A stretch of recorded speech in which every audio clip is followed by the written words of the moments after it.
اللهم صل على سيدنا ومولانا محمد سہنت درود پہنچائی جا سہنت خیر منائی جا منگ صدقہ آل محمد دا سب ختم خسارہ ہوئے گا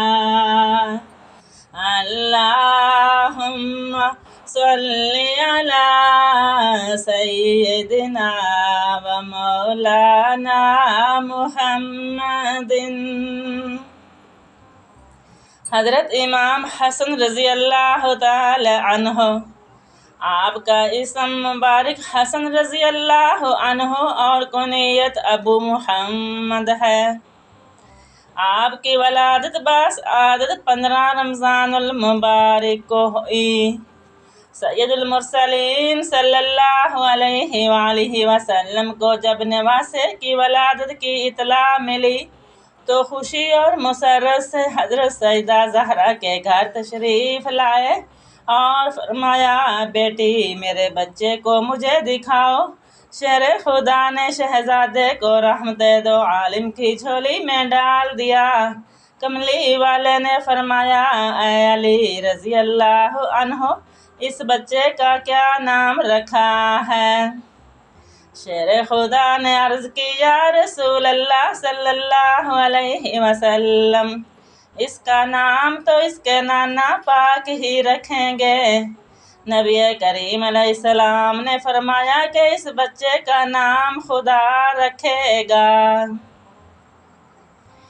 پس حضرت جبریل حاضر ہوئے اور عرض کی، یا رسول اللہ، اللہ تعالیٰ اس بچے کی ولادت کی آپ کو مبارک دیتا ہے اور فرماتا ہے کہ اس کا نام حضرت ہارون علیہ السلام کے لڑکے کے نام پر شبر رکھا جائے، جس کے معنی حسن ہے۔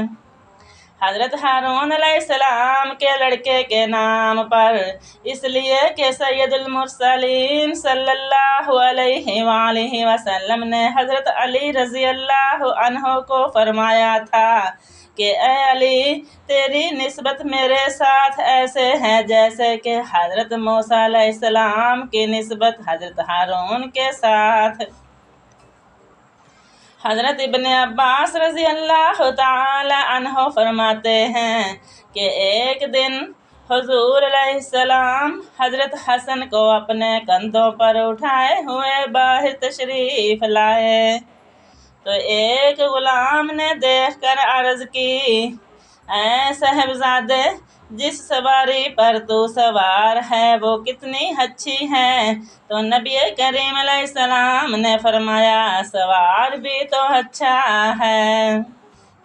حضرت ابوبکر رضی اللہ تعالی عنہ فرماتے ہیں کہ حضور علیہ السلام ایک دن ممبر پر کھڑے ہوئے حضرت حسن کو پاس کھڑا کر کے فرمایا کہ یہ میرا بیٹا حسن سردار ہے، جس کے ہاتھوں اللہ تعالی مسلمانوں کی 2 بڑی جماعتوں کے درمیان صلح کرائے گا۔ چنانچہ امام المتقین حضرت علی کی شہادت کے بعد جب آپ مسلمانوں کے اتفاق سے خلیفہ بنے تو اہل کوفہ نے آپ کے دست حق پرست پر بیعت کی، لیکن ساتھ ہی اس وقت کے کچھ دشمنان اہل بیت نے اطرت رسول کے متعلق شرمناک اور توہین آمیز روش اختیار کر لی۔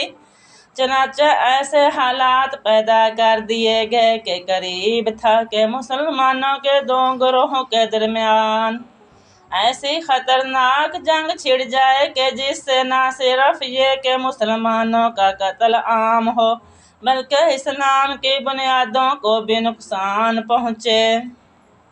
چنانچہ انہیں خطرناک حالات کے پیش نظر حضرت امام حسن رضی اللہ تعالی عنہ نے 6 ماہ اور چند دن کے بعد بڑی ہی حکمت عملی، حسن تدبر اور فراست امامت سے کام لیتے ہوئے حضرت امیر معاویہ رضی اللہ تعالی عنہ سے ان شرائط پر صلح کر کے اپنے نانے مصطفیٰ علیہ السلام کے علم غیب پر مہر تصدیق ثبت کر دی، جس کے متعلق نبی کریم علیہ السلام نے کئی سال پہلے ہی فرما دیا تھا کہ اس میرے بچے حسن رضی اللہ عنہ کے ہاتھوں پر اللہ تعالی مسلمانوں کی دو بڑی جماعتوں میں صلح کرائے گا۔